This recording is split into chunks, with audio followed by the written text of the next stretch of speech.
Good morning, good afternoon, good evening around the world. Welcome to the Global Chamber International State of the Metro 2002 for the City of Phoenix and the surrounding areas. I'll start out by saying logistically for all the speakers and for everybody here in the audience and everybody that's on Zoom around the world, we have one camera that's working and it doesn't have a zoom.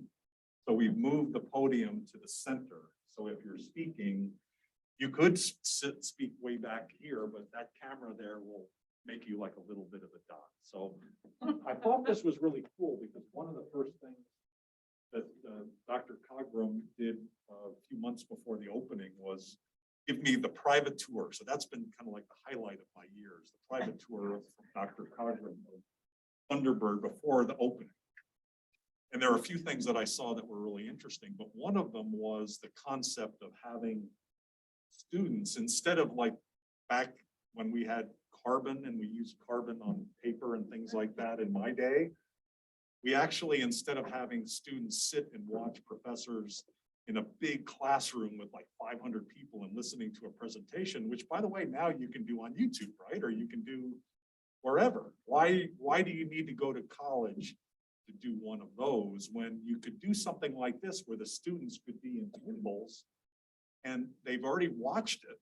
They come in and they solve problems based on what they heard the night before by the professor. And now the professor is available to be someone to help solve the problem. So that seems pretty logical, right? That's a good idea. Those are some of the things that Thunderbird is doing. And some of the rooms actually have computers on the table. And it's amazing where they can send files to each other and all sorts of things. So we are going to go to the pub after here. So you'll be able to go from 3 to 5. And if you do have a chance, come down to see our room on 109 on the first floor. And so that will largely get you some high percentage of what Thunderbird's about. But I'm sure we're going to hear from Dr. Khagram much, much more because it's really an amazing building. And hopefully you come back a lot. Our next big event here is September 20th for the Grow Globally Fair, which will be in the main forum downstairs. So we look forward to seeing you there. 4 years ago must have been an amazing week. Certainly it was for us because Dr. Khagram came to Thunderbird. And for those of you who were here 4 years ago, Thunderbird was having a little bit of some challenges. And you know, Eddie Geisel as a graduate, what you were probably wondering whither Thunderbird, right? You had a great education and you were wondering. Going through the EMBA program and everything was getting crazy. It was in 2014.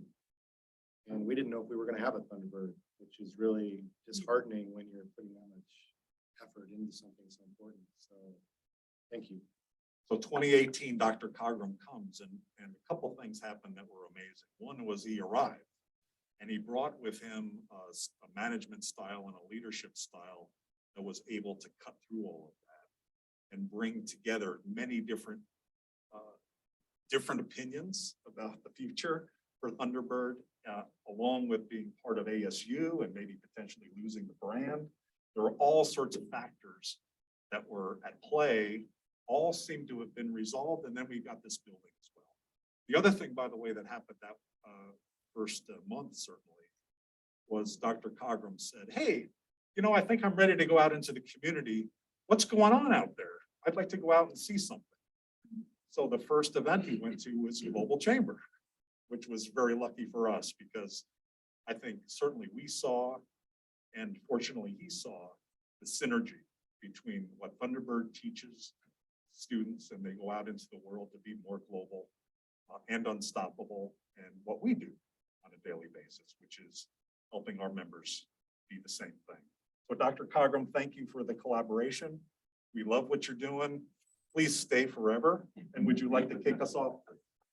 Thank you so much.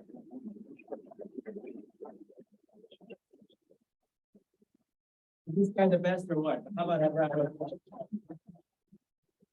If there was a T-bird and we could actually give honorary degrees, I can't do that as President Pro's role. I would give one to Doug Brugge in a second because he represents the very best of Thunderbird. Welcome, everyone. Good morning, good afternoon, good evening. It's just a pleasure and honor to have all of you here join us in this fabulous new global headquarters of ours. I will try to be very brief because we have a great set of presentations about the international state of the metro, which is thriving despite all of the complexities of our world. You know, Phoenix and the greater metro region is truly a beacon of hope and transformation, innovation, inclusion, and that's what we're really proud of, and that's why we're so excited about being here downtown, although we'll always miss our our old home in Glendale. Really what I want to tell you about Thunderbird now is that, you know, you probably all know we were founded in 1946 by this incredible set of T-Birds, the original Thunderbird Air Force pilots, you know, Lieutenant General Youngs and colleagues, and many of the founding fathers, and they were founding fathers of this great state and the great city of Phoenix and the broader metro area. That first generation really created a Thunderbird that was founded on this motto: borders frequented by trade and diplomacy, seldom made soldiers. We know that we've come a long way, and yet we see that that still is very true today, that we had more trade, more diplomacy, perhaps some of the conflicts that we see, and particularly as we watch Ukraine, but many other parts of the world that we see some people suffering, would not be there. Some of you may know that in particular with that, we have a regional center of excellence in Moscow at Thunderbird that we launched in 1994. We've trained over 600,000 individuals in the CIS and Russia over the last 26 years. And yet here we are today with what's happening in Russia and Ukraine and in the region, and therefore affecting the world. We know what it's doing. Fuel prices, food prices, you know, all the rest, global supply chains being transformed. And if anyone wants to say we're in a period of deglobalization, we know that's not true. Yes, people are trying to pull inwards, but we know that the world is interconnected deeply, irrevocably. We are interconnected, whether we like it or not.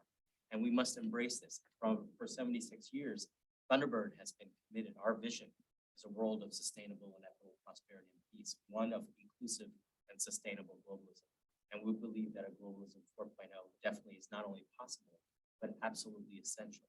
Essential for our city here in Metro, for the state, for our country, and for the world, all of our partners around the world.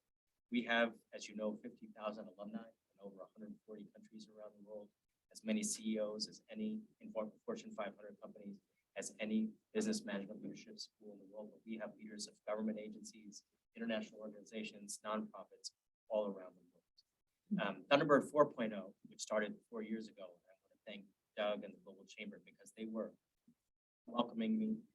Wonderful friends like Hank that, you know, immediately said, you know, we need Thunderbird downtown. Mayor Gallego and the city and all of their support, $13.5 million for this new global headquarters.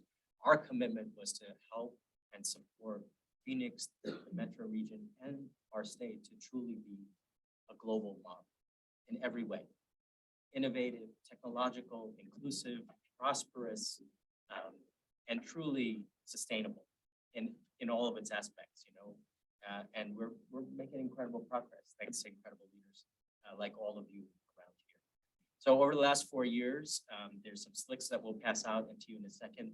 We've had the greatest turnaround in higher education history. We've grown 400%. We finished this 110,000 square foot global headquarters, which is the most technologically advanced in the world. As Doug was saying, these classrooms are just a tip of the iceberg. If you go down to the ground floor, you'll see our digital classrooms. You see that digital globe. We have a volumetric capture. For those of you who don't know what that is, that's what Hollywood uses to do virtual production. You can, you know, become avatars very quickly. We launched the world's first ever master's degree in space leadership, business, and policy. The world's first ever master's in global creative industries, focusing on the metaverse. And so we are here because we want to make sure not only the world, but our residents have all of those opportunity sets as part of Arizona State. Very much our mission now is training, empowering, educating, influencing global leaders and managers of this fourth industrial revolution. For those of you who don't know what that term means, it's really the 12 or so technology sets that are transforming our world. And here, again, in the region, from AI to the Internet of Things, blockchain and AR, VR, space technologies, quantum, so forth, all of those fintech, all of that is coming together here in this city, in this region, in this state. And so in that way, again, we are, all of us together, a model for the rest of the world and creating a pathway for the future. our connections, obviously, mostly first and primarily to Canada and Mexico, rest of Latin America, powerful. We want to keep growing that with Lexi and everyone else. We want many more flights to go in and out of Sky Harbor. We want to bring the world to Thunderbird and ASU and Phoenix and Arizona, and we want to take all of us to the world. So in addition to this global headquarters, we now have 20 centers of excellence around the world. I mentioned Moscow. We had one in Geneva for a long time, but now we have ones in Dubai, in London, Amsterdam, in Shanghai, Mumbai. We'll soon be launching one in Mexico City, and our goal is to have 25 centers of excellence around the world. Those centers of excellence are certainly for Thunderbird to connect to our alumni around the world, our partners, do executive education, all sorts of great things, recruit students from the Netherlands and other places that we want, lots of students. Our partnership with the Global Chamber, you know, we fully have embraced the global and unstoppable because that's exactly what we believe. So, and so these centers of excellence, but they're also for not only our partners across ASU, but all of you. So if you are going to any of those places in Nairobi or Dubai or wherever it is, know that there is a Thunderbird Center there to support you in your work around the world, your engagement.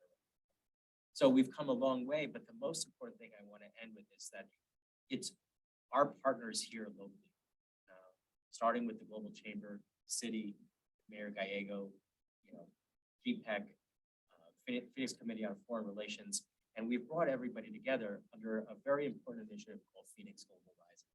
And we believe that Phoenix can be the 21st century model global city. And that's our commitment. We are here downtown. We are fully committed to the city of Phoenix and the metro and the state. And part of our social obligation is to ensure that we do everything we can, marshal all our assets, our capabilities, our faculty, our students, our alumni, our partners, everybody we can do to realize all of our collective vision. And you know, I have to say that with partners like Doug and the Global Chamber, all of you, the future is incredibly bright. We've come a long, long way in 4 years. But the world is, you know, is facing a lot, and we know we're facing a lot here in the United States. We're still in this endemic, as you all know, and numbers go up and down. And so I will say that for us, we think of 3 fundamental principles for us. The first is everyone's health. So we really paying a lot of attention, and we want to work with all of you to ensure everyone's health. Number 2 is to deliver excellence in all that we do. And finally, number 3 is to pioneer innovation when others retreat.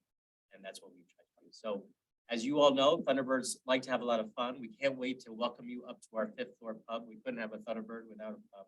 And so know that that pub is yours too. It is certainly a T-Bird pub. It's for all of ASU, but it's for the community because we want all things global to be welcome here.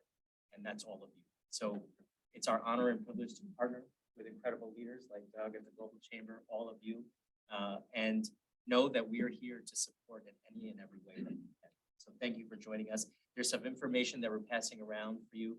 We have a lot of open enrollment executive education programs and other things. Please take, you know, opportunity. We have lots of special, you know, scholarships and approaches for our partners like the Diplomatic Corps and the Chamber and so forth, all of you. So we want to make everything that we have accessible to all of you and your families, your communities around the city and the state. So welcome, and it's great to have you at Thunderbird. Okay, and we'll see you up at the pub after these wonderful presentations. Back to you,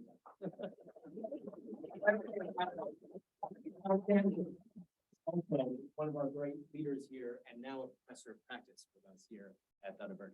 Hello, Mel. Thank you, Sanjeev. What a privilege to be associated with your Thunderbird.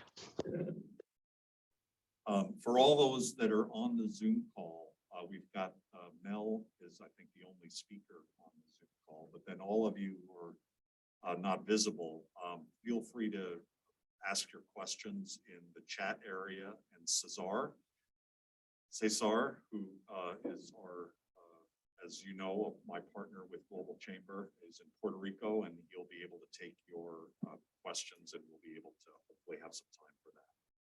One of the things that's really important for this region is water, and it's becoming even more critical. One of the really key organizations that handles water is SRP, and I would say there's 2 pretty amazing things that SRP has developed other than their water. One was Mayor Gallego. You know, she came out of SRP, one of the things that we were really proud of is the first presentation she gave with her then competitor for the mayoral race. The first time she spoke in public with him together was here at Global Chamber, and they spoke about their international strategies. And that was really exciting because we're not political at all. We don't support people, as or give them the anointment or anything like that. But we do have people who know what they're talking about speak, and she knows what she's talking about. So SRP had a real winner there, and obviously we have a great winner with the city of Phoenix, with Phoenix Global Rising and other things. Another great person that came out of SRP was the next speaker, Susana Trasente. You were SRP, right? Oh, man. Oh, I thought before that you were Oh, with we SRP. weren't. Water leaves. I really thought you were with SRP. Okay, well, so that blows that story. Did you have a glass of water today? Yes, I did. And how do you feel about Mayor? Love her. Okay, Love her. okay, so We we're in live in agreement. Phoenix. Should have done a little bit more fact check on that. So one of the things that Susana then brings, certainly from the global side, is on the MAG side, might have been where we met originally.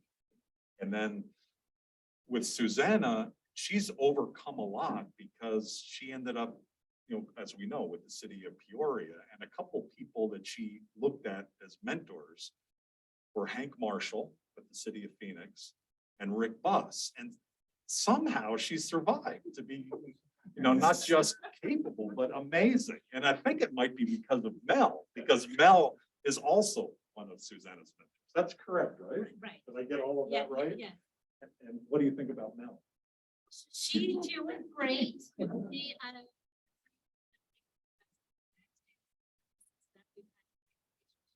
And I'm not going to ask you about Rick and Hank. No, no.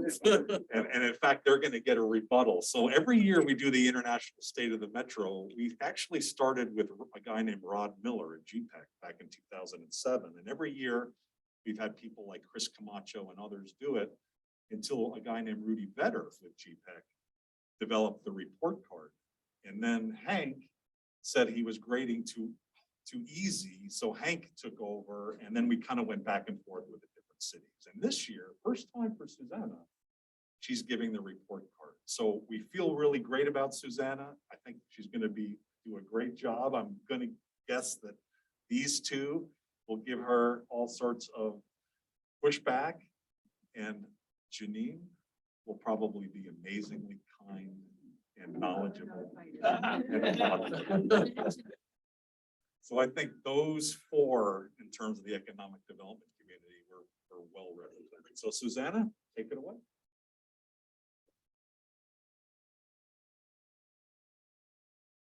Honestly, though, what a pleasure and honor to be here. I have big shoes to fill. No pun, Hank Marshall, but I do wear my shoes well, so I'm good. I'm glad Jeanine is here as always. So let's get started. Without further ado, let's get started. I think if you just say next slide. Okay, next. Okay, Yep. so this is good.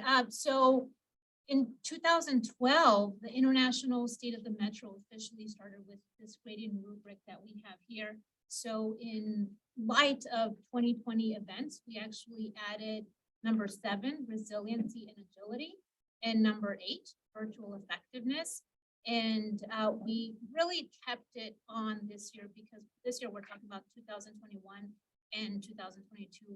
Unfortunately, COVID is still very relevant today, so we kept it there. So next slide, please. Okay, in terms of trade performance, I really thought that in terms of a baseline, we have to go to 2019, I'm sorry, to really see where we were at, because we were just jiving and just doing a great job. And then 2020 happened. And in 2020, you definitely saw those exports drop and those imports increase. And there was that imbalance that was just a little bit further apart than usual. So the good news here is that in 2021, you actually saw that bounce back, and that kind of goes towards our resilience and how amazing we were able to just pick up and move forward. Unfortunately, that gap is still a little bit out there, but I think it's something that we can work toward. So I think overall in trade performance, I would rate us as proficient. And next slide. So export details, where is all this? What are we exporting? What's all this stuff going? So MAG actually puts out, my previous employer puts out this really good export infographic every year. And just so you know, I actually call them January of every year and I say, have you guys updated it yet? And they're like, you're the only one who calls. So they still somehow manage to update it for me. So that's nice. But in previous years, you actually saw a lot of the aerospace industry in that forward position and one of the top contenders. And this year, what was interesting in 2021, it kind of pushed backwards. And then you saw the electric manufacturing taking over at 7 billion. So it's a really interesting number to watch and to continue watching as we close the year and see where that leads. But I'll get into that in a little bit in another slide. So next slide, please. Okay, so top export countries, where are we sending our stuff to? And so the good thing here is that we really still have the top 3 contenders, Mexico, Canada, and China as the top 3 most countries that we are exporting to. With different trade negotiations and deals, maybe that might in the future move forward, but we don't know. But one thing to really kind of capture in this slide is that from 1 to 2, it's quite a big difference from 8 billion to almost 2.5 billion. So kind of a difference there. Next slide. And where does Arizona as a whole rank in terms of other states? And I think strategically we fit in great just because of our location. However, you have seen that roller coaster slide since 2010. However, you also saw that in 2020, we took that nosedive. We came right back up in 2021. So congrats everyone for your hard efforts. So next slide, please. Okay, so that electric machinery thing that we were talking about. So I went to the US Commerce website and I was really looking at FDI and where Arizona ranks as a whole. And it was actually very interesting to see the sectors that we usually talk about, which is software, business services, financial services, they all rank up there. However, that electrical machinery, I think, continues to play a presence here. And you see that as other in terms of federal stats. So I think as we progress into new industries, we'll see a different shift here. So it'll be interesting to see what happens next year. So is there a way you can access these slides afterwards? Yeah, of course, Doug has those slides, so you're more than welcome. Yeah. So here, I mean, international commitment, where do we stand? And I really don't have to say anything. Look at where we're at. I mean, how amazing is this? I don't think I've ever seen more international commitment since I've been working. It's so impressive what we're doing. So thank you, Thunderbird, for leading the way. In terms of Global Chamber, I mean, Global Chamber found a new goal. How exciting is that? They also found an advisory chair that I heard he's doing okay in his job. So good job, Hank. But other international organizations as well, they are really thriving. They have new leadership, they have new initiatives, and we have a lot of bold initiatives in hand. And I'm really interested to see how we execute them going forward. Next slide. This is an amazing slide just because in terms of international activity, a lot of the other states in terms of university international enrollment, you see that decrease. However, ASU has a over 23% enrollment increase this year. So congrats to ASU for that. And in terms of GPEC, they just closed out their fiscal year and they actually closed it at the highest ever in terms of international prospects. So, I mean, this just goes to prove how well everyone has been doing. Next slide, please.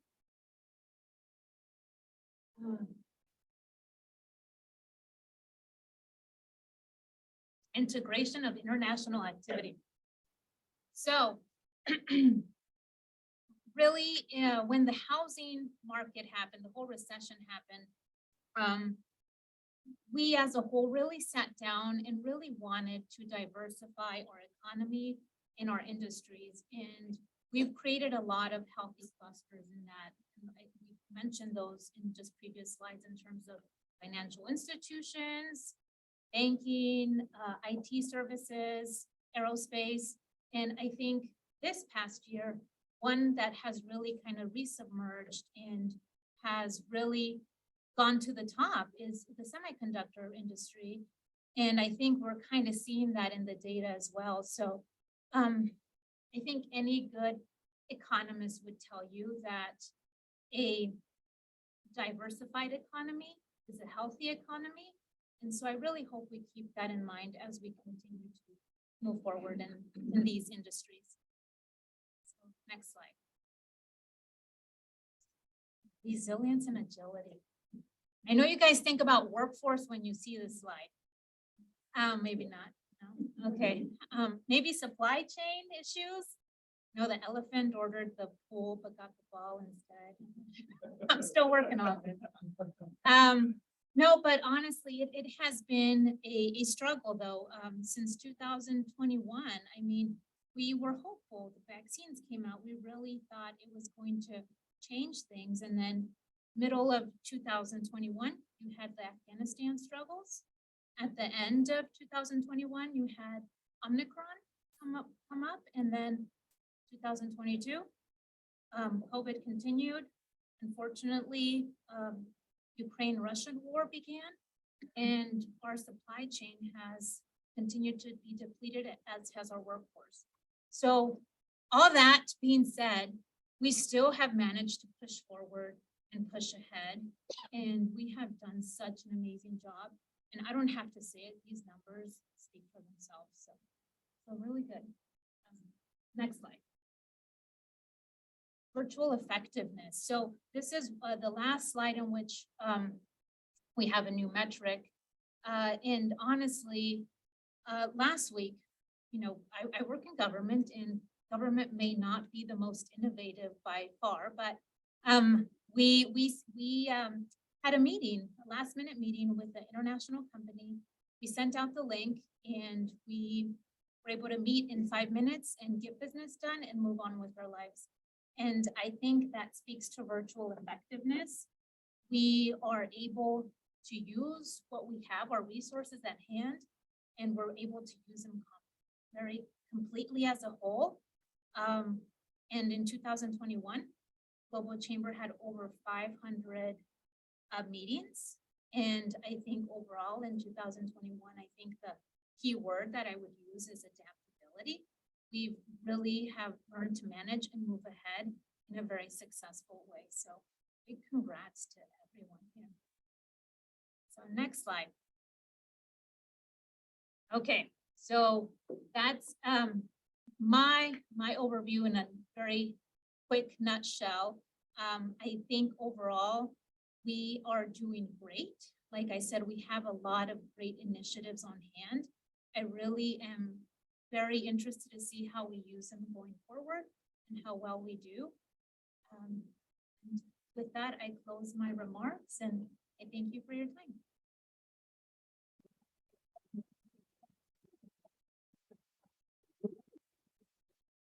Do you have any quick questions or comments? Yes. On the slide with how we're doing compared to other states, we were somewhere in the middle. What's that a function of? Like what influences that score? In terms of exporting, So how are we doing in terms of exporting compared to other states? So it's a raw export number. And it's a raw state, which are the biggest states. So the biggest state is what? California or Texas? Texas, maybe? New York. And I remember when we started Global Chamber, we were somewhere around 17 or, oh no, at exporting, I thought we were like number 3. We've gone up. Yeah. I'm Yeah. convinced. I think we were at 25 one time, which isn't intense to be. So it's just raw number. Any other questions? So, you alluded to meetings and events, and one of the things I had always imagined was, wouldn't it be cool to have a network all over the world that had people that we trusted, and then we could do like virtual meetings and do business like in 5 minutes, or instead of going to Japan 5 times and coming back and getting drunk every night 3 times in different places. You would never do that. I couldn't do it anymore, that's for sure. Like, it wouldn't take 3 places anymore. Wouldn't it be cool if we could just do a conference, a video conference, and get stuff done? And in fact, we're starting 12 chapters in Japan, and we're doing just that, doing business. So that's actually one of the positive things about COVID that allows, facilitates that. Hank pioneered the Export League, which happened right at the time where we had to do it virtually. So we gave these companies, including Dennis back here, leads around the world to be able to facilitate virtual connections to be able to grow business. So we have that opportunity.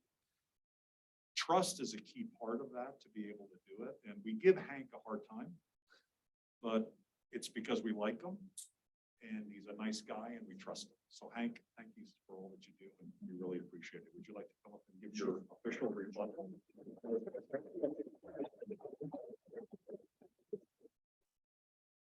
Before I get started on Susana, who I'm incredibly proud of, if I could tell you where she started and where she's come to, she is done wonderfully. But I want to go back to. It's It's actually APS, but anyway, but before I get started, I want to go back to the amazing gentleman sitting on the corner here, Dr. Khagram, because I can remember, I think it was the first week that you arrived, and you may have done a Global Chamber event, but there was an event at the Van Buren. Remember that? He was standing outside with the phone, leaning up against the building with the fedora on. I said, I gotta meet this really cool guy. He's either lost because he's on a phone, but it's blazing hot. He's dressed super cool. I gotta go meet this guy. So I wandered up to him. I said, hi, hey, Marshall, who are you? I'm Sanjeev, new head of Thunderbird. I said, wow, finally we got a cool guy that's gonna take over Thunderbird. And I wasn't wrong. This place is transformed. I mean, maybe you can say something today. This hasn't just been iterative, this has been exponential. And I know you're not done. So I thank you for that. And then I have to thank Doug, because this is what, the 10th year that we're doing this? If you add, if my math is correct, okay, that this report card of this ranking Been about 10 years. has been done. And I say that because I can see my first year pretty clearly up there. Because it's 2013. Okay, I said, we're not getting medals for participation in international business. Okay, it's not going to work that way. And I know I offended Rudy. We're still friends. But let me tell you, this is not a gimmick. Okay. This, I think, means to a lot to people because it gives us a snapshot. Any engineers in the room? Couple? Okay. You might remember a name by the name of Peter Drucker. Does anybody remember Peter Drucker? Austrian. He is still considered the father of modern scientific math. And the guy drove me nuts with some of his concepts, but one of his concepts was, if you can't measure it, you cannot improve it. And I remember hearing that saying, wow, this is out of body stuff. So why do I say that? Because if we're not measuring, okay, maybe there's some subjectivity to this. If we're not measuring, we can't improve it.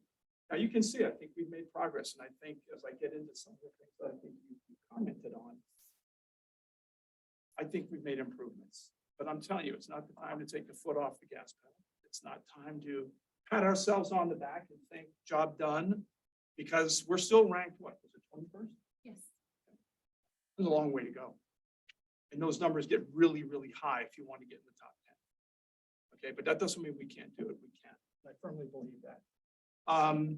And I think, with all due respect of the guys and the people that did this before, Susana today took it to another level. And I think it started with Jeanine, because I think she started to take a crude report card that we would throw out there, and she added context and added dimension to it, explained it to people, because at times we came in and gave a report card and thought everybody knew what we were talking about. Some people did. So I think it started with Jeanine, where she said, I got to take the time to tell people what this means and why it matters. And I would say you've taken it to another level, and I mean, and you know what? I'm going to admit, probably for the first time, if I faint here, I don't think I can take exception to anything that you rated. And I mean that because you've seen me. When it's wrong, I'm all over it. But I would say that every one of the indicators that you've put up there, I would agree with. And if you all know me, I could probably talk all day long, but I won't. I'm going to end with, if I could ask you to stand up. No shoes. I want you to give her one more round of applause, but we're doing it for, hold on a second. We're doing it for a different reason. We're not thanking her and congratulating her for the report card having been done. We're thanking her and congratulating her for joining the alumni and the emeritus graders, of which there are, what, 6 of us, I think, 7, maybe? You've joined this wonderfully, I don't know. Tight knit. I'm not going to say elite, because I don't play that, but fun group of people that have really, if you could understand the amount of work that she put into this. It wasn't a week, it wasn't a day, this was a long time. So she prepared for this. Because she took it serious, she knows what that means and why it matters. So again, welcome her to the group of people who now every year are passing the torch to somebody else to do that grading, to take it serious, to make Arizona better. She hit it out of the park.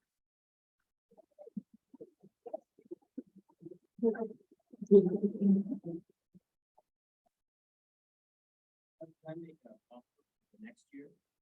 Absolutely. So whoever the leader is going to be to follow this incredible woman, we'll put a team of Thunderbird students to support them to make next year's award even better. Even better.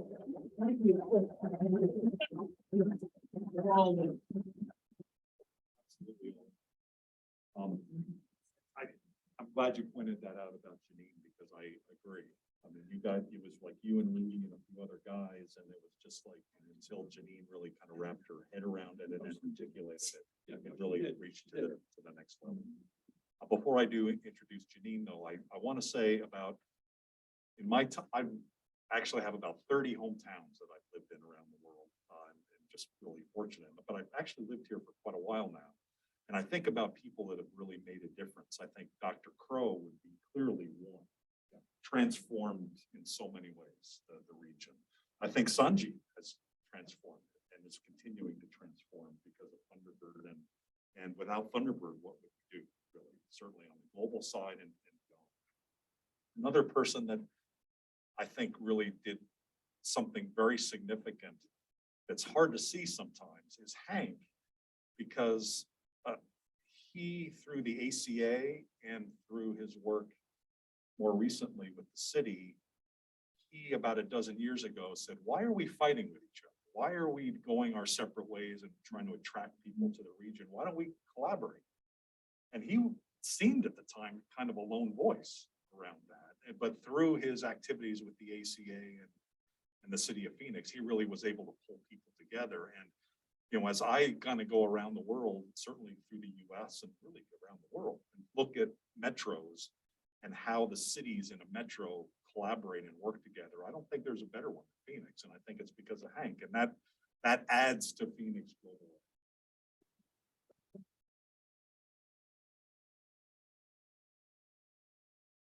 have to be a little bit rough like an engineer to be able to get stuff done, and you were able to do that. So thank you for all that you've done. Jeanine does it in a much nicer way, right? She's just like so competent and so professional and so the abilities around economic development are just off the charts because she goes to all these things around the country and she speaks and she gets these awards and she does all this.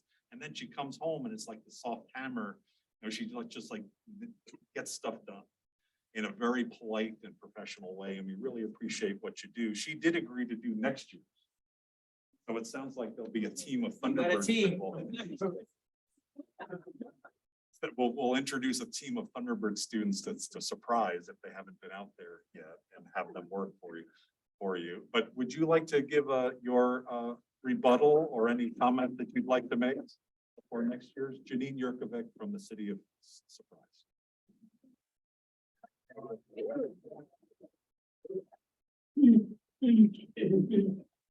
And I'm not as prepared as I would like to be, but I do want to compliment Susana. She really did a fantastic job. You know, we're economic developers, and so, but we're not all made the same. I mean, I think like every profession, I think, you know, human nature is that you just want to go home at 5 and put it all behind you. And for some of us, it's a passion. I think Susana and Hank and a few of us really embody that, and that's why we're here. I think a lot of economic development professionals are not thinking globally. And if there was anything, I was very impressed that our trade numbers, that our FDI numbers, and, you know, there's this dedicated commitment that the ACA put an office or put double down on a European office, that GPEC hired 3 professionals when, you know, back in the day, GPEC had no international focus, and now they've got 3 human beings focused on it. So undoubtedly that's part of the prospect surge going on. You know, the one thing I think that I'll say, it'll be a really interesting year watching that recovery. So I'm really excited for next year. And, you know, and I say that because I'm looking at, you know, we all kind of have to look at the fringes and look at the fractures and, you know, what's the potential for taking this to the next level, and how do we create remedies to things that could be barriers. And the one thing I know that some of the costs in our market have been an issue, and it's because our market has suddenly become very popular. We're, as economic developers, you know, I'll just say, I don't have to knock on doors right now. I can sit at my desk and be happy, and the phone can ring. And but, you know, and that's not a good thing. I'm, you know, throughout the pandemic, we kept seeing these, like the memes that, and it was this, it's not really a meme, but the saying that kept coming in, I don't know if it was in your feed, it was certainly in mine, about the hard times make strong men, and strong men make better times, and better times make weak men, and weak men make hard times. And so it's the cycle. So I'm thoughtful of that. So that's why I'm sort of interested in, how does that look next year? We've done a lot. This economy is surging. Will we become weak economic developers? Will we get complacent? And so that's what I want to look for a little bit. And I hope not. I hope we double down. I hope that, you know, with an international company like TSMC and some of the 1,000 companies that are in our state now, that we're intentional. So one thing I'll wrap up my remarks that in the economic development certification process, there's a business retention class, and there's this section for when you're calling on international companies and red flags that you look for. And I'll tell you, everything is a red flag. Are they adding employees? That could be a red flag. Are they dropping employees? That could be a red flag. What's going on with them? So that just tells you international companies are this sort of thing in the ether that economic developers don't really know how to engage with. And I think that's why the Global Chamber and everybody in this room is very important, because it's a very deliberate engagement that's needed. We need to make sure that we have decision makers at the table, that we're not just, you know, working with the people that the five levels down, that we have people engaged that really can say, yes, we care about your market. We understand the value of your market. So I think, you know, that purposeful engagement, that reaching those decision makers, I think that'll be a critical thing to watch as we participate with the growth TSMC. I'm really, I was excited to see that a Canadian company invested in Intel today. It was in the news today. So I'm excited to see that that engagement continues, that we're all kind of Team North America. But again, you know, I want to make sure things are going really, really well, but we can't be complacent. So I think the next year will be a really fun trajectory to kind of watch. So that's.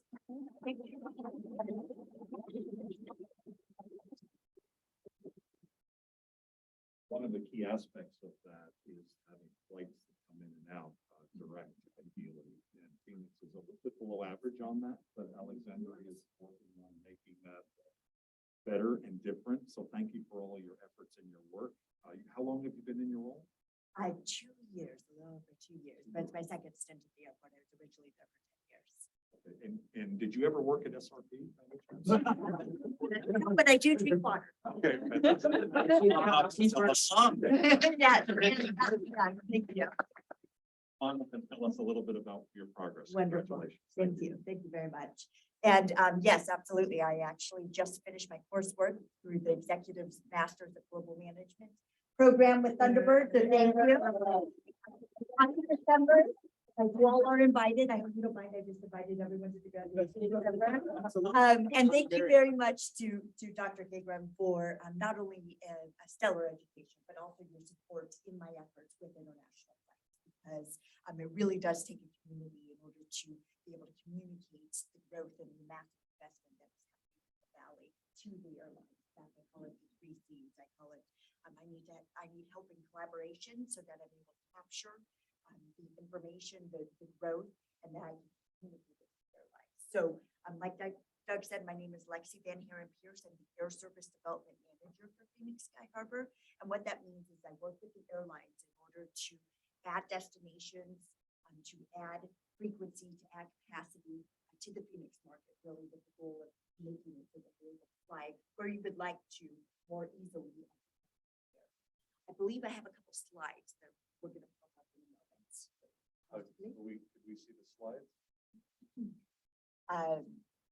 But while they're working on getting the slides up, I do have 3 things I want to talk about first, because I want to make sure that we look back on how we've done over the past year in order to look forward and what our future targets are. So I'd like to discuss the overall recovery. Next slide, please. Our international market reinstatement and growth, as well as our future targets. What we're working on, what we're looking at, what's important to our region, because our goal is obviously to serve the needs of Phoenicians traveling. So this is our recovery throughout the pandemic.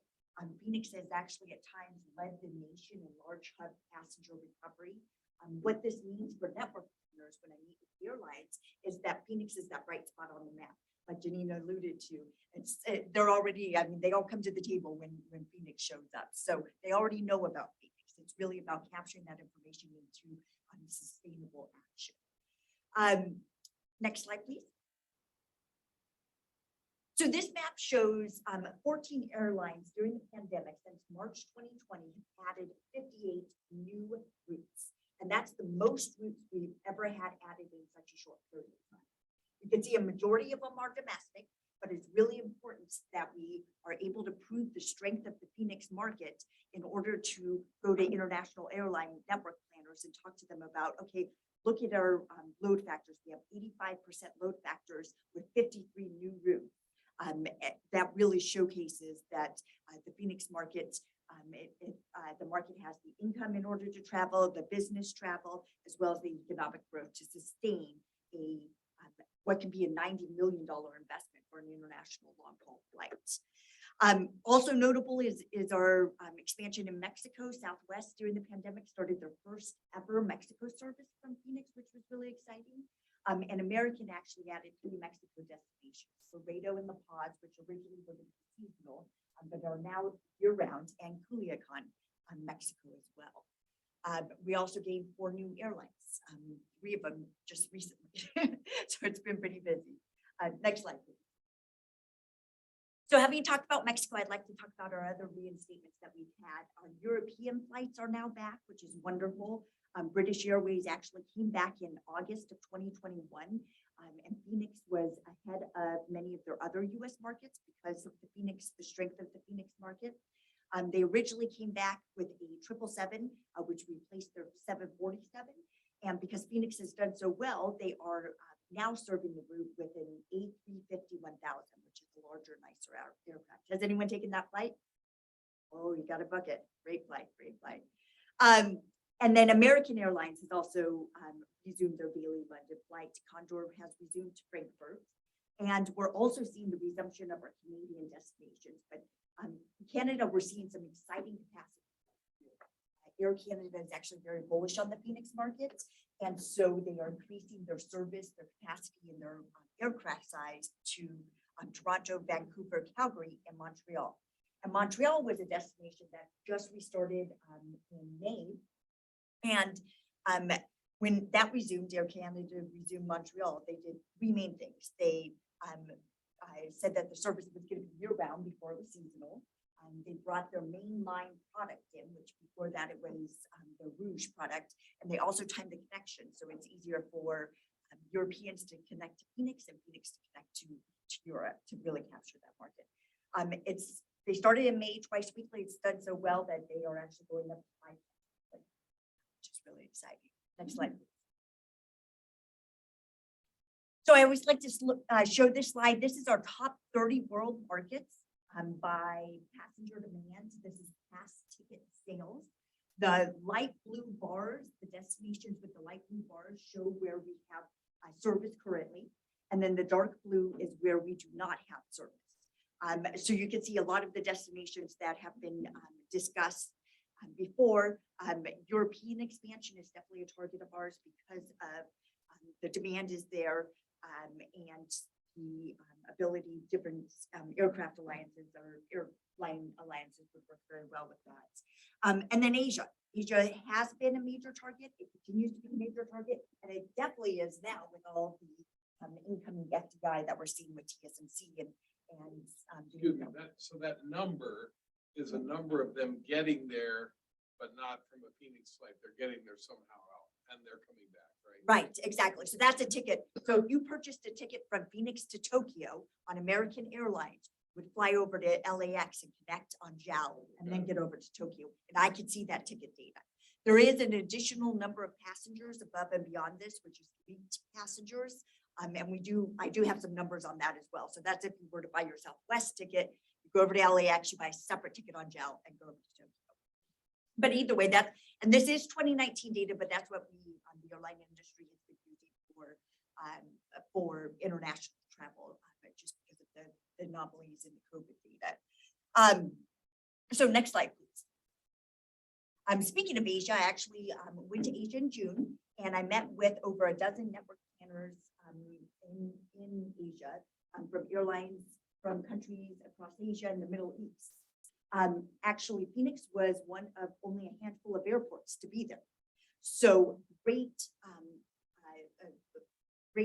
view of Phoenix, and for us to be able to communicate the Phoenix story went over very well.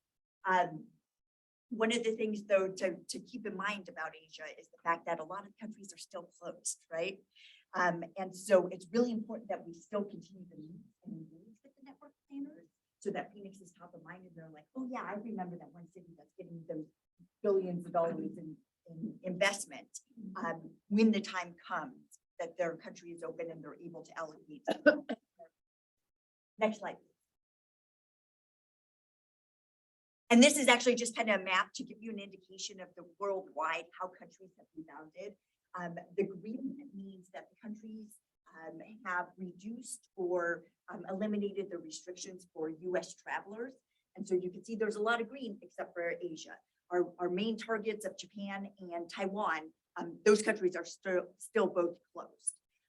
So it'll take them a little bit to recover, but we'll continue to meet with them. We'll continue to meet with those airlines and tell the Phoenix story so that we can, hopefully that's one of our main goals. Next slide, please. So one of the things that we're also doing this year is really undertaking this effort to meet with all the economic entities, international organizations, as well as tourism organizations in the region. And so someone had mentioned about the teamwork that I think had mentioned the Phoenix teamwork, how we all come together. And I've really seen that. And that's one of the initiatives we've undertaken where I'm actually going out and meeting with different entities. I've met with BAG, GPEC, AOT, Phoenix Bioscience Corps, and really gathering, doing these deep data dives, day-long data workshops in order to gather all that information so that we can communicate it in a way that the network planners at the airlines are able to understand and digest, and also be able to plan, especially for a long-haul Asia flight, which takes 3 to 5 years to plan. So thank you to the entities that I've met with. I'm open for any other meetings. If anyone else, I always tell people, you know, if you have any kind of information about international travel, whether it's with a major company or your organization or your city that you represent, I'd love to meet with you and be able to gather that so that I can communicate that to the airlines as well. And the other thing that you can do is book those Phoenix nonstops, right? If you do have the opportunity to travel over to Europe, book one of our nonstops, because performance of airlines look at that, the performance of current serving routes. Next slide, please. Well, thank you very much. I really appreciate your time. I'm grateful to be here. I'm grateful to be a part of a community that is working together in order to increase international, not only air service, but also our global presence, global stage. And I couldn't agree more. I think that you had mentioned that I'm being here in Phoenix for a while. I'm in England, I've been here. And this is the most international growth that I've seen. And it's really exciting, and it's something that we have to keep working on and not take our foot off the gas.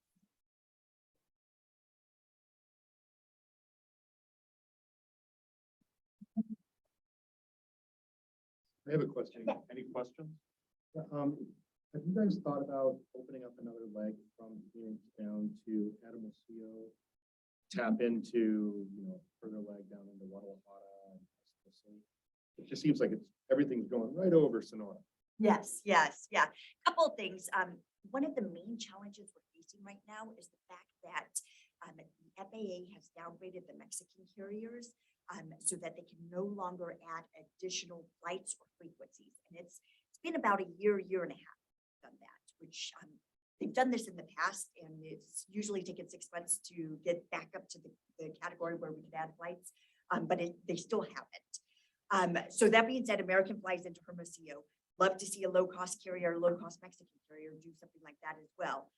But in order to approach the Mexican carriers, and we've been talking with them, but for them to add anything right now, they have to wait till the FAA upgrades that. That being said, we're always looking at expanding Mexico service and adding where it makes sense where the load factors are. And Hermosillo kind of, I just looked at their load factors the other day, and they can kind of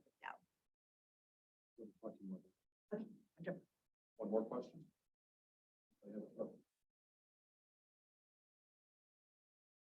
Was that a question or? I'm just real quick. A few years ago, we took a delegation from a bunch in this room down to Tijuana, and the Tijuana expert is right there, Eduardo, born and raised there. But we were in for a surprise when they got there. They're the 5th largest city in Mexico. We're the 5th largest city in the US. Yes. They're tired of being tethered to San Diego. Little bit of San Diego, not as big as us, tells them jump, and they're supposed to say how high.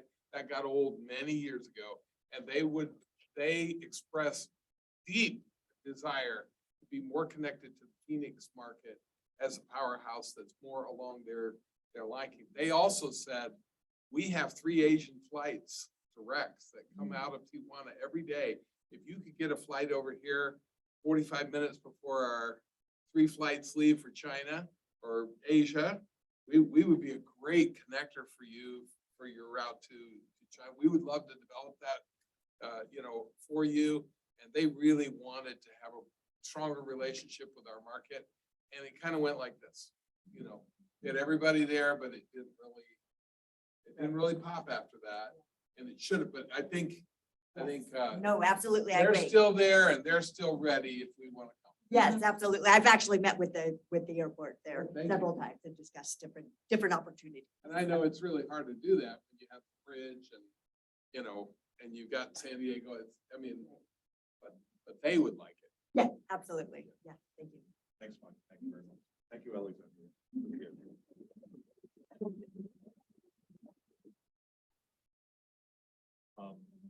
Our partner, Cesar, who's on the call, actually lives near San Juan. So he was very excited to see San Juan on that list, and he was texting me that he's ready for the flight. For sure. The next speaker is Marty Weems, and we actually met Marty early on in the life of Global Chamber 7 years ago. He was working with an exporter, and he was one of those guys that traveled all over the world selling products all over. And then this rare earth opportunity came up.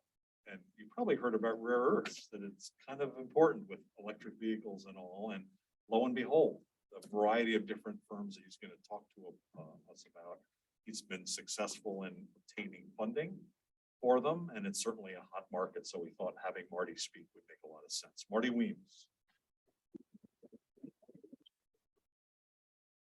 Thank you. Again, my name is Marty Weems, and I think I'm a bit of a product of that scorecard that you took us through. So, a lot of my international work began in 2007. It caught another gear in 2010, and then certainly caught another gear in 2012 and moving forward as a global chamber kind of got some feet to it. And a lot of the relationships in this room have led to putting me in the chair I sit in today, leading Western Rare Earths and American Rare Earths Limited. So I'll talk a little bit about that. We are in the mining industry. We are not a mining company. We're a mineral exploration company. So we put little holes in the ground, not big holes. But someday our projects will grow up to become mines if they're shown to be technically and economically viable. But then why do we need them? So why do we need them, and where do we get them now? And what's all the rare earths business about? And why Arizona? So I'll touch on a few of those things and why it's important, globally, global trade, and then there's also a political connection to all of that. So on the political piece, rare earths are really interesting because depending on what room I'm in, I could actually have a conversation on the right side of the political aisle or on the left side of the political aisle. I've never been in that situation before. You usually have to pick a camp, but it's quite unique in that reality. But what are rare earths and why do we need them? So take you back to high school chemistry class. At the bottom of the big periodic table on the wall, there were two little orphan lines at the bottom. The top line of those lines are called the lanthanides. Of those, the lanthanides, there's 15 of them. Those are known as the rare earths. And then they have two cousins up in the body of the periodic table, scandium and yttrium. Put those 17 together and you have the rare earths. They do 17 different elements of the periodic table. As you can imagine, they're used for all kinds of things. But it really comes down to just a few that kind of drive the economic engine that we're talking about.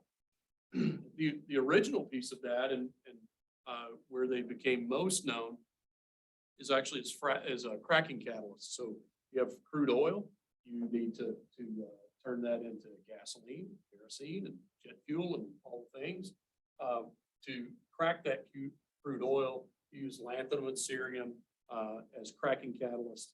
So famously, Deng Xiaoping said, former Chinese leader, as Saudi Arabia has oil, China has rare earths. And what he meant was you can't turn that oil into much of anything without cracking catalyst, and you needed Chinese rare earths to do that. So that's where that comes from. But as we look at a reduced carbon new energy future that's going to electrify everything, especially transportation, we have electricity that's starting to move cars, right? Tesla, Nikola, while it's a hydrogen vehicle, that hydrogen power actually is making electricity, and ultimately the battery doesn't make anything go. Probably startled some people, but the battery doesn't make anything go. The battery is a storage device. It stores electricity. It sends that electricity through copper, and remember one of the 5 C's of Arizona is copper. It sends that electricity through copper to electric traction motors, and the motor makes the wheel go round, right? So that electric traction motor, whether it's in a hydrogen vehicle or it's in a diesel electric locomotive, or it's in a Tesla or any other electric vehicle by any badge, meaning Ford, Tesla, Nikola, Volkswagen, Toyota, Nissan, you pick the badge, they're all using electric traction motors that are dependent upon rare earth high performance magnets in that motor. It is a common constrained input of electrified mobility.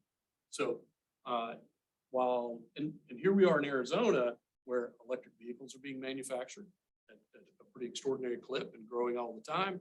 And also battery manufacturers have come to Arizona. So the complement to that is this need of rare earths, the ability to make magnets, the ability to make motors, to be a part of that supply chain. And that's where we've stepped in.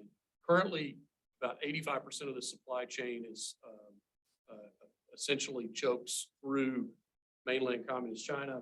I've been there many times, probably 25 trips in my life to China for business. But this supply chain has become entirely controlled through a really narrow part of the world in that regard. And now it's become extraordinarily politicized and on the verge of becoming effectively a weapon of war. And how that comes about is supply chain constraint. And so anything that has an electric motor in it to move or control it, think a cruise missile, a F-35 strike fighter, a Virginia class submarine that has a little electric motors on it or big electric motors on it, it needs rare earth permanent magnets to make it, to fix it, to keep it going. So if your primary superpower in the world controls that supply chain, and suddenly things go kinetic, either in a proxy war or direct, all they really have to do is stop the supply chain, and suddenly it's kind of hard to make those cruise missiles anymore. So on the right side of the political aisle in my world, that's a pretty hot conversation. On the left side of the political aisle in my world, the fact that you cannot make an electric vehicle without rare earths, you cannot make offshore wind turbines without rare earths. Because anytime you want to turn electricity into motion, a car, you need rare earth permanent magnets in a motor. If you want to turn motion into electricity, it's a wind turbine. As that thing spins, those are massive rare earth permanent magnets. So our goal is to onshore this incredibly important, very sensitive supply chain. We want to onshore these jobs, and it's actually reshoring. In the 50s, 60s, 70s, the United States dominated this industry. We created it. And then in the 80s and 90s, it got offshored. We kind of gave it up, didn't realize how important it would be in the future. Now we realize we need this. We need a shorter supply chain. We need it secure. That doesn't mean it's entirely, a one nation thing. It's still very international and very much dependent upon our allies. We're an Australian-owned company. And the Australians and the Canadians are ahead of us in developing the supply chain. And we desperately need and are using their help to do this. And I think the supply chain will also soon include our North American neighbors to the south in Mexico, especially with the new Inflation Reduction Act and some of the incentives there of using our free trading agreement that are in place in order some of the manufacturing capabilities. So all that's going to come together. So Canada, Mexico, the United States, Australia, other free trade agreement arrangements and nations are going to be critical to trying to onshore this, that begins hopefully with the giant deposit of rare earths that we discovered and are helping to develop in La Paz County, in western Arizona, as well as another project we have in Wyoming, one in Nevada, and we're, as an exploration company, we are seeking more. So that's a little bit about us and kind of the connection to Global Chamber going back some years, and Hank introductions there. A lot of my business success has certainly been force multiplied through folks in this room, and I appreciate that very much. Going back to previous company I was with, we sold in 2018, but prior to that, we were 3 times Fast Company, Company of the Year listed, but most notably, City of Phoenix Exporter of the Year, District Export Council, Export of the Year, which led to being the President's Export Award, which City of Phoenix and Hank had a lot to do with getting us nominated for that through the U.S. Export Service.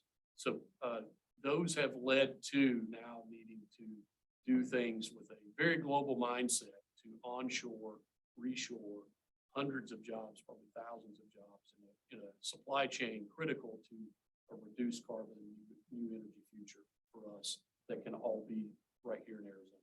So thanks for all you do, Doug. Thanks, Hank. Thanks to Mike Patterson, everyone else in here that are real forces in this. So much appreciated.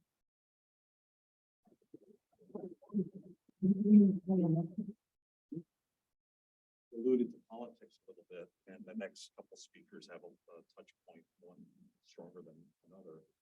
Today is the 31st year anniversary for Ukraine's.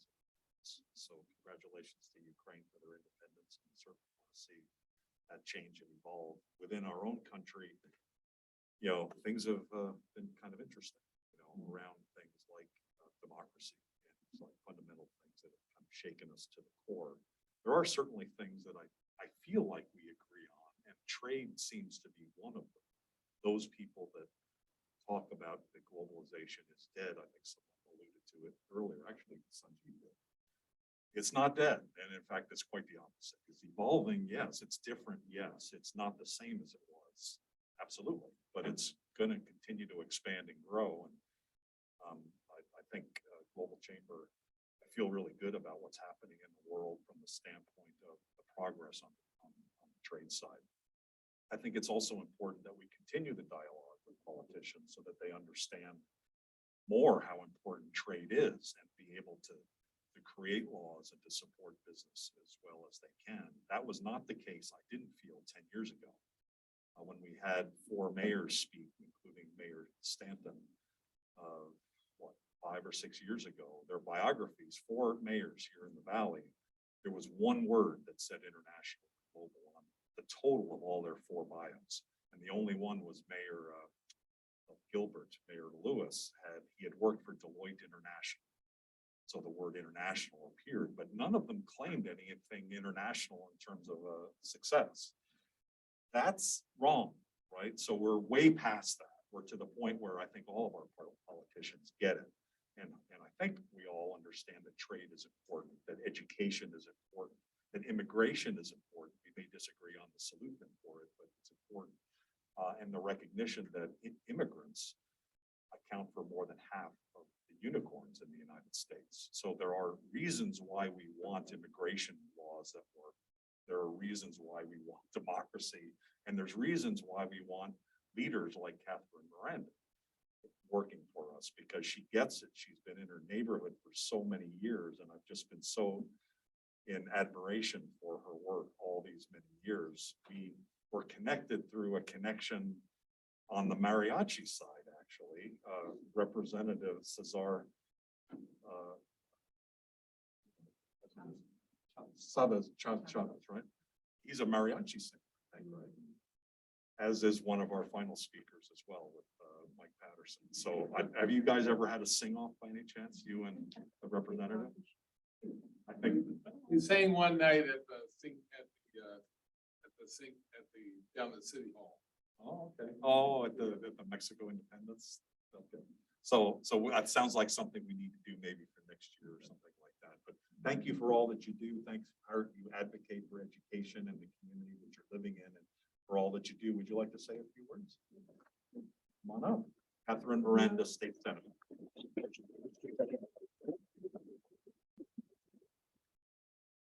Thank you for having me here. It's an honor to be in the room with so many entrepreneurs and business leaders here. I am Catherine Miranda. I'm a recovering politician. I served 4 years in the House and 4 years in the Senate. And I left my Senate seat to run for Congress to try to make a bigger impact. And a blessing happened. I lost. You never hear a statement like that, but it was a true blessing that I did lose because I got to rest. That was the most amazing thing to do for 4 years, is to rest, to learn how to breathe. I realized so many things in the legislature that we weren't doing it. The biggest thing is breathe. Another thing that helped me on my time off is it made me realize what I did, what I didn't do, and what I still need to do. So now that I am healthy, changed my whole diet for 4 years, healthy, rested, I am rested daily. I just won my primary, so I'm senator-elect. And I'm ready to go back, refined and re-energized. So we're pushing through the general right now. And in January, we get sworn in, and I just want you to know, first and foremost, that you are welcome. My doors are always open, especially with hot visits. So I was reading up and preparing a few things here, Doug, and I want to talk about peace and reducing conflict. And that goes hand in hand with trade with other countries and with the legislature. It does connect. After I learned that Doug is the leader of this global chamber and has touched on 525 metros in 195 countries and has access to 100 million liters, let that sink in for a minute. That is huge. That is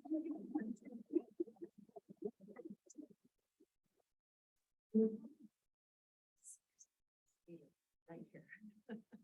And I want to read something, and I want this to sink in too. Increased international trade tends to reduce world conflict. The idea makes sense if you think about the intricacies of becoming dependent upon an industry in another nation.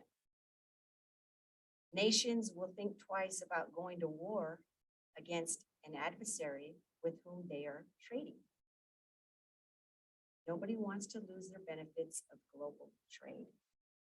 So international economic exchanges increase world peace.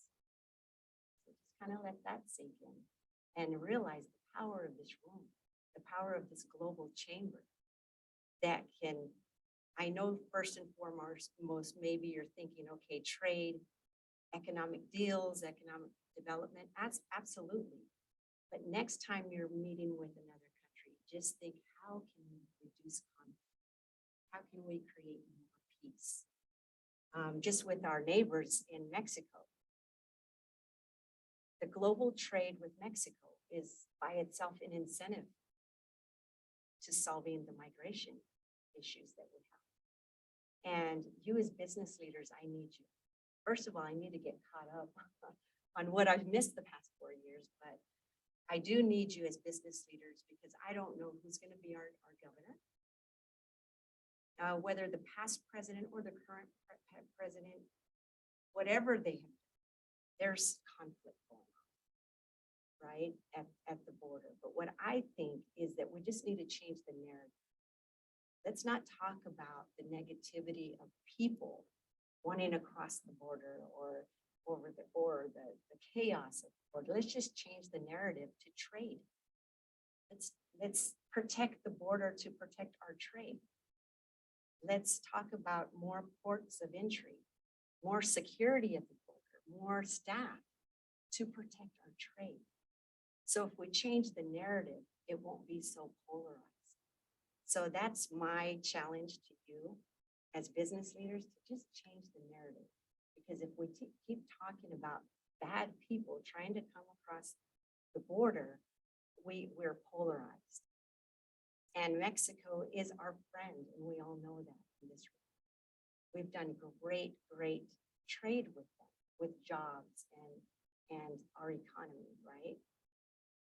One thing I do get frustrated about is when we celebrate that, and then I have 5 anti-immigrant bills on my desk, it just doesn't make sense. So again, the business leaders need to come in and help me kill those bills because you've done it before. I've seen 5 anti-immigrant bills be immediately killed by the business community. So stay tuned just in case, proactive.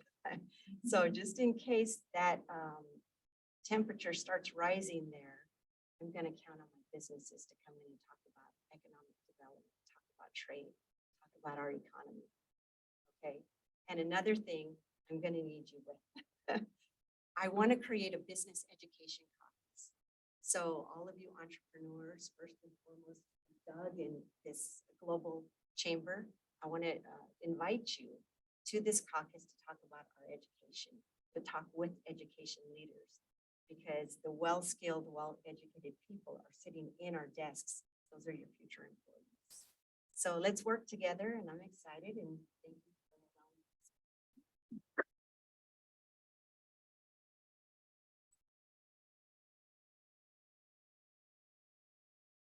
Building off that point, we think about somebody like Mike Patterson, who, you know, is so reasonable. He talks to people, he listens, he mediates, he negotiates, and it's the reason why he's been so successful for so many years is those kinds of behaviors sustain relationships versus the arguing and the fighting and whatever, you know, stop that. So Mike, thanks for being such a great example of that. Would you like to come up and just say a few words? Or we're now going to be kind of in the rapid round. We're going to have a few folks say a few things and Mike's going to kick us off. You're the All man. right, I'll be brief. You said my word, relationships. And I just want to say that relationships, connections, links, alumni, acquaintances, networks, alliances, association, bonds, interrelations, exchanges, liaisons, neighbors, ties, friendships, family, mates, clients, customers, supporters, constituents, stakeholders. Use all these words, but they're relationships. Is global good? It's good when the relationships are good, isn't it?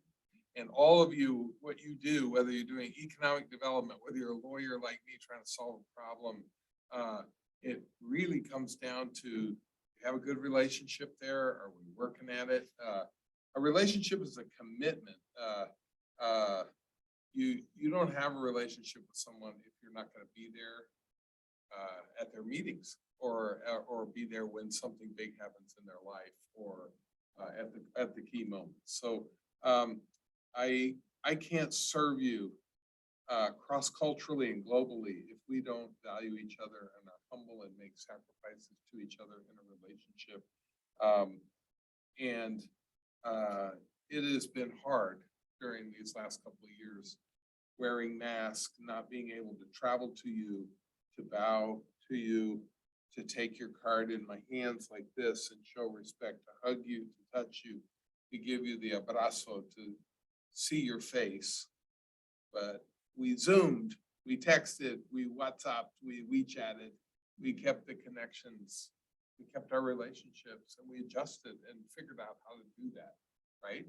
And so in Spanish, relaciones africanas, verhundings, Hindi, Rishton, Punjabi, Risate, Ukrainian, Stosunki, Russian, Otos, Shanaya, Indonesian, Hungungang, Estonian, Suted, Turkish, Iliskaler, Arabic, Alakat, Guanxi in Chinese, and in Canadian, Australian, and UK relationships. Right? Okay, all right. This is the secret sauce. Good day, mates.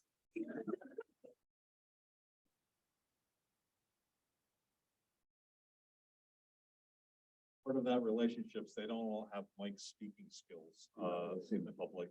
And Mike actually is helping us kick off our Global is Good initiative tomorrow. We have two presentations based on the concept we talked about, that if we, boy, what if we could extend the ability of everybody in the community to have those skills? That would be amazing, maybe through the education system, maybe through other ways.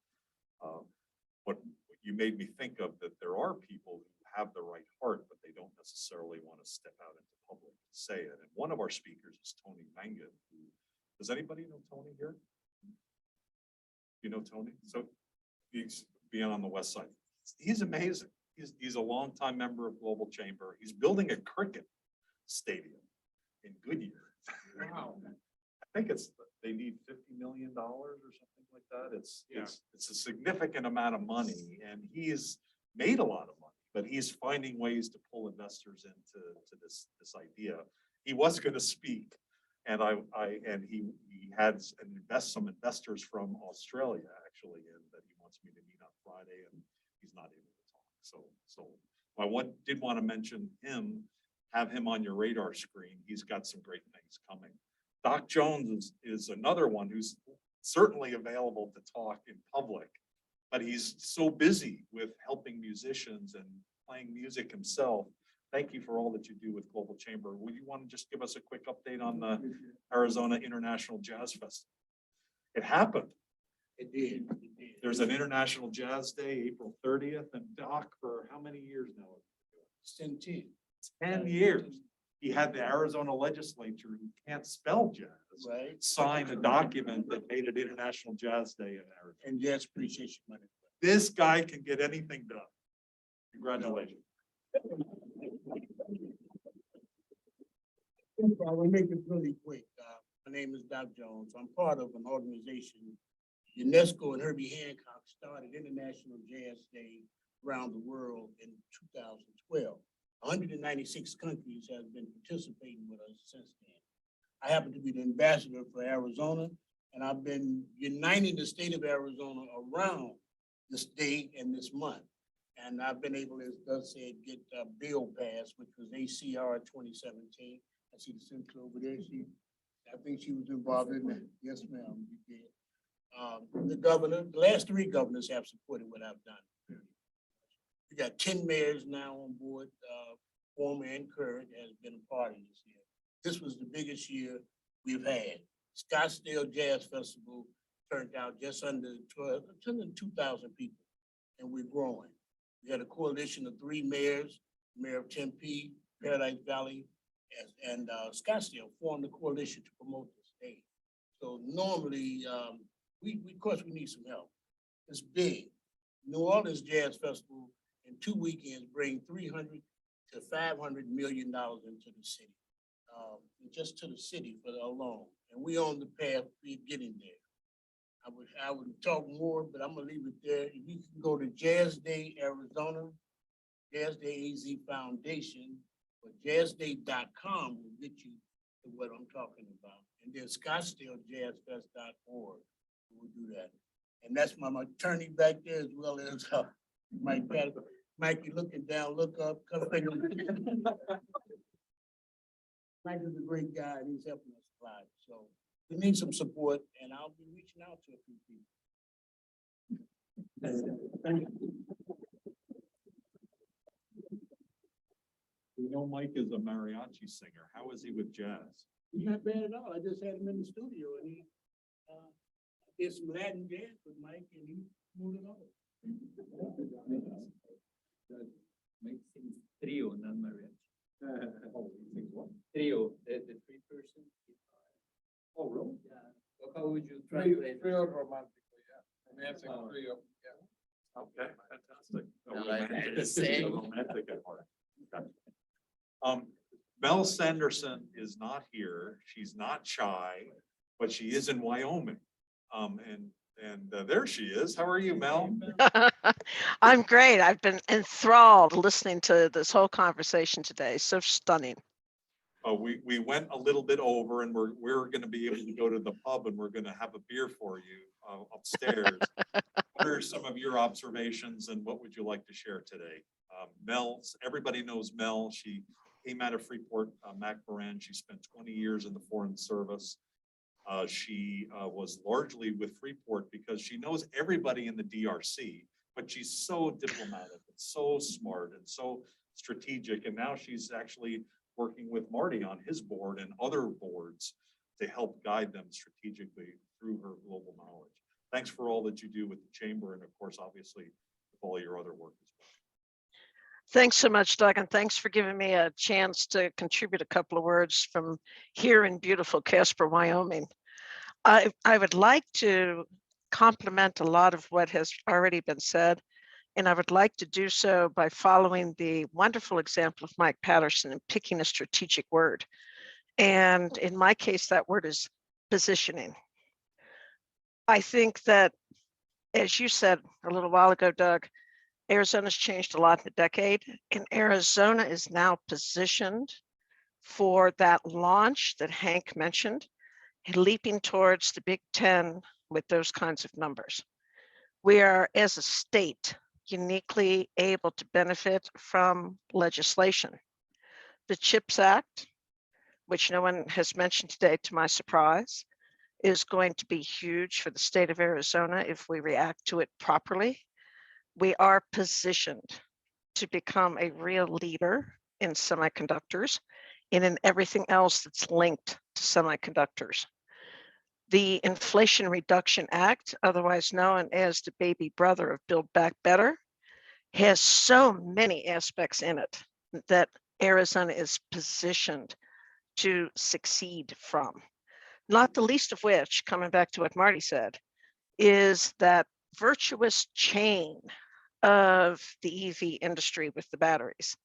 We in Arizona have the possibility of going from one of what could be the world's biggest rare earth mines straight into that battery and EV chain. Talk about a short supply chain, doesn't get much shorter than La Paz County to the greater Phoenix metropolitan area. So what my hope for the future is that in these next 5 years, we see some of the fruits of that positioning come into play. I would like to add to the list of places that we need direct flights to, Australia, because Western Rare Earths is not the only Australian-owned mining company operating in Arizona right now. We have a lot of Australians sneaking in and out. Keep your eye on those folks because they're about to make big changes happen. So I am more optimistic now than I would have believed I could be about the state of Arizona. When I think back 10 years ago, I thought to myself, this is a hard place to love. And I decided that I just needed to learn to embrace my inner cactus, and I did. It wasn't easy, but I did. And now that prickly inner cactus has turned into that beautiful blooming saguaro, and I can't wait to see what comes next from all this positioning. Thanks for letting me say a few words, Doug.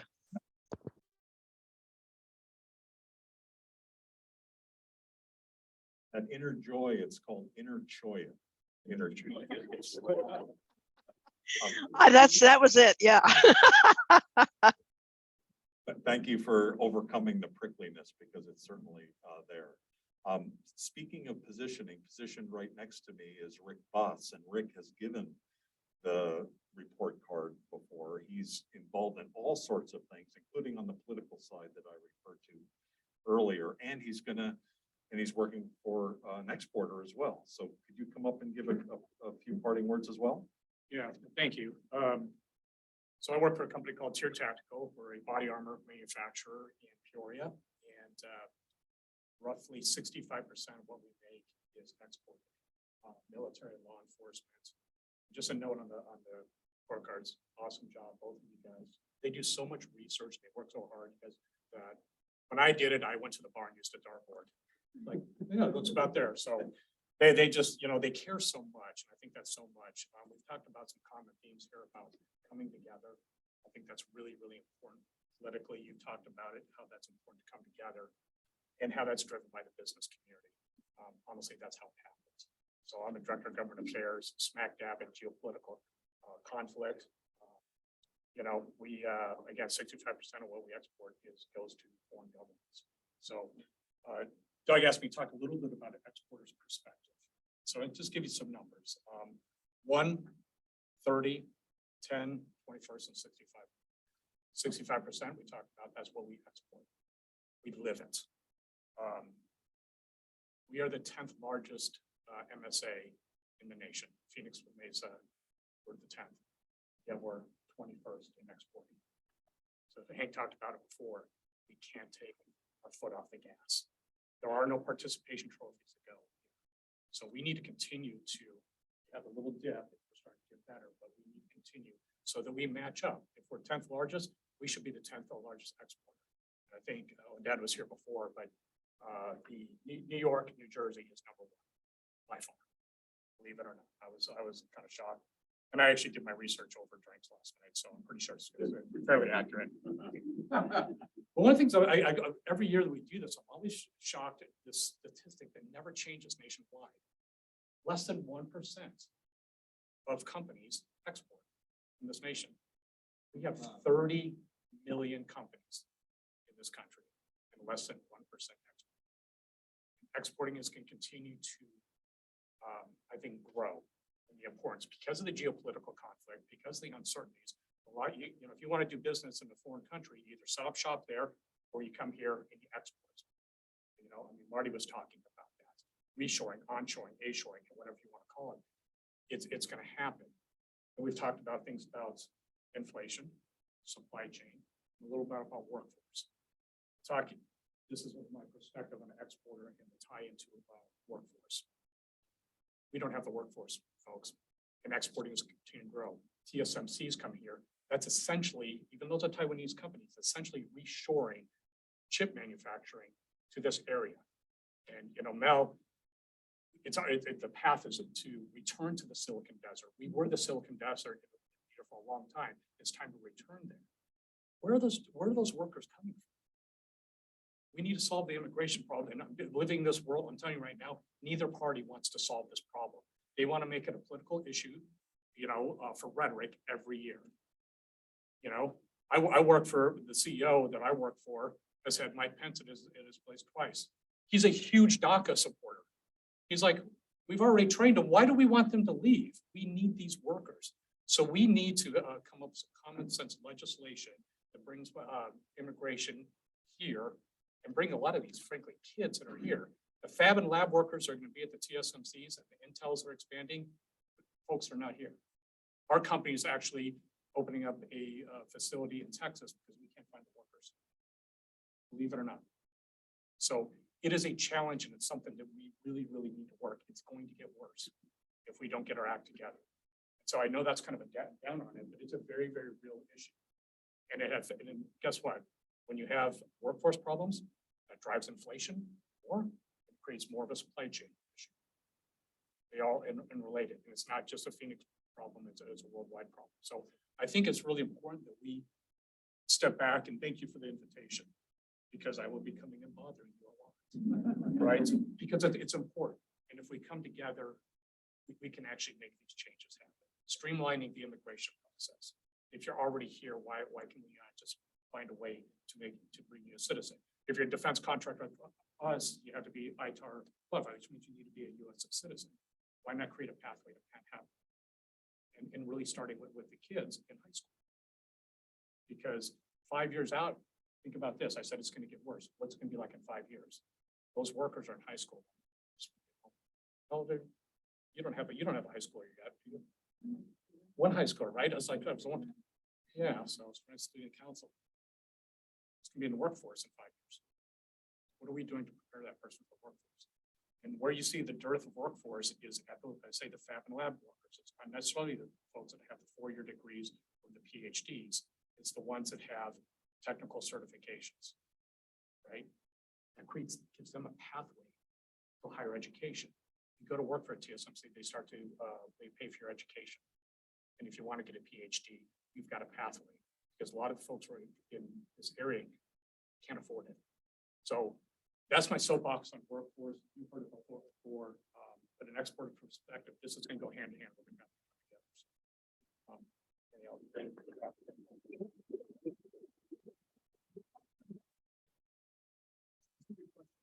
Because spot on. You tell the group, because we've had a chat, how many open positions you currently have, what you pay, and what that skill set is, because they need to hear it. So right now, we have in our Peoria facility, we have 2 buildings. We just broke ground on a 3rd and plans design engineering for 2 more. So 5 more buildings. We are right now trying to recruit 60 employees that range from industrial sewing, which is a lost art, to engineers. And by the way, we have 9 different languages spoken on our manufacturing floor. 9. So it's across the whole gamut of folks. With the next 2 buildings, each one of them is about another 100 jobs. So if you look out 3 years from now, we have those other 3 buildings open up, we're looking at 360 jobs. How long is it taking to hire? If they're there, we literally will hire people on the spot. I've seen people sit there and come in and interview, and we can offer the job on the spot. Train everybody, you know, we run ESL classes on site. You know, and so it's a real issue. So we're not alone. We're not alone, you know, and I think it's going to continue to be an issue. So thank you.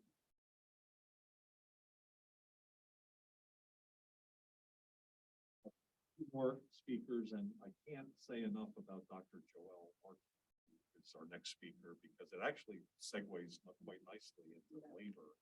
We've often not really thought about everyone in the labor pool, and we need to be thinking. And Dr. Martin is our regional expert on diversity, equity, and inclusion. Can you talk a little bit about your view of that? Absolutely. Dr. Martin. And Thank she had you. the conference coming up. I was amazed listening to you. Because we have the class, we scheduled a class at 6 p.m. over here. So, do you mind, like, do you have a different place to go? We'll be done in 5 minutes. 5 minutes? 5 minutes. 6, yeah. All I can tell you is I've worked in Russia, I've worked in Asia, I've worked in Latvia, France, England. What I do is I turn companies around. If what you need is somebody who's going to walk into your room and talk to people with their interpreter and say, I'm going to tell you just like I do when I walk in. How many of you want to be extraordinary? I'm serious about this. Raise your hand if you do. Okay, great. Then this is what I say next. I'm going to coach you, train you experientially, transformational, so that you are extraordinary. Then you handle that. I don't lose anyone. I have one client that I started working with 2 years ago. This company is now one of the top companies in Phoenix. Why? Because my DE&I work is transformational. I'm Dr. Joel P. Martin, PositivelyPowerful.com. I'd love to work with you all. I mean, I hear you, I feel you. And I turn companies around and change lives and businesses for the better. You too, brother. Yeah, right.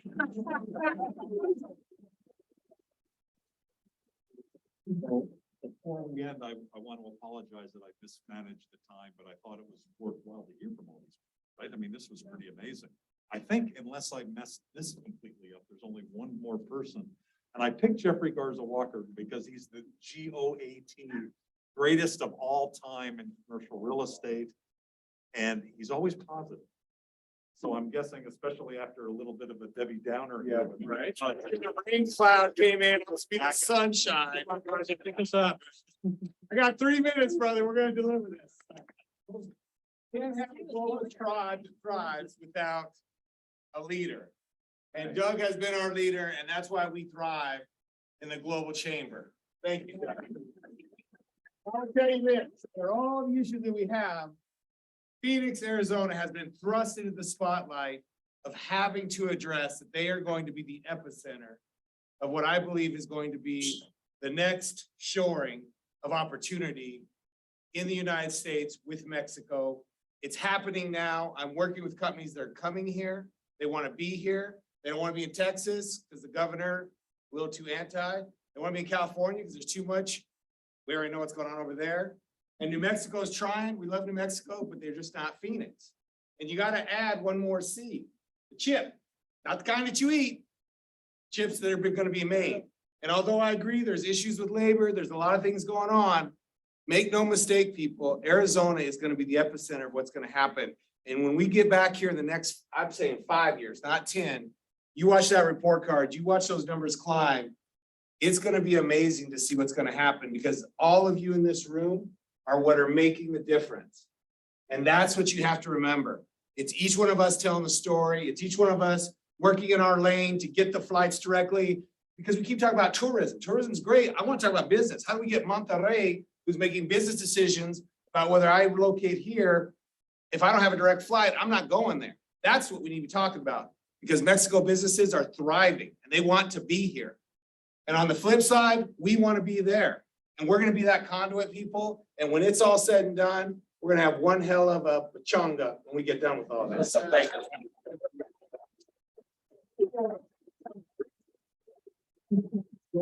I'll put my Bob and he'll explain what a. We do need, it sounds like we need to leave, so if you could all. Thank you. Upstairs in the fifth floor, you can't miss. It's good. Okay, brother.